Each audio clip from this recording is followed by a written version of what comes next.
Околу 8.000 луѓе ќе останат без работа, а 98% од објектите ќе се затворат ако се изгласаат измените во Законот за игри на среќа, алармираат собствениците на спортските обложувалници. Државниот буџет пак би загубил над 250 милиони евра од разни давачки. Тие бараат итна средба во владата за да се креира ново и, како што кажаа, издржано решение согласно европските стандарди. Инаку законските измени ги подготвува Министерството за финансии и наскоро треба да станат јавно достапни. Собствениците на обложувалниците се гневни поради покачувањето на даноците и обврската објектите да бидат оддалечени најмалку 500 метра од училишта и високообразовни институции. Дислоцирањето во некои средини сметаат дека е невозможно и ќе значило клуч наврата за многу објекти, но и пропаѓање на компании.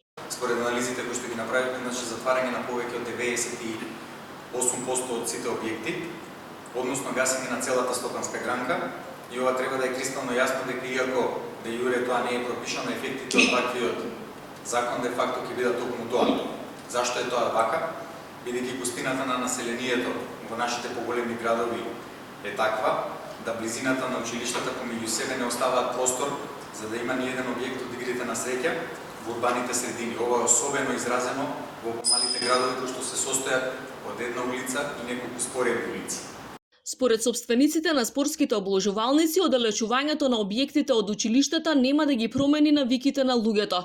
Такви барем тврдат биле европските искуства. Дополнително, алармираат дека ќе се отвори нов проблем – ширење на сивата економија, односно отворање на еден целосно нов илегален пазар или диви обложувалници.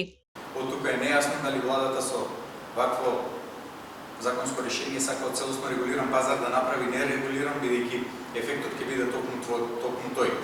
Со тоа се носат во ризик играчите, сигурноста на исплатите и на крај секако безбедност.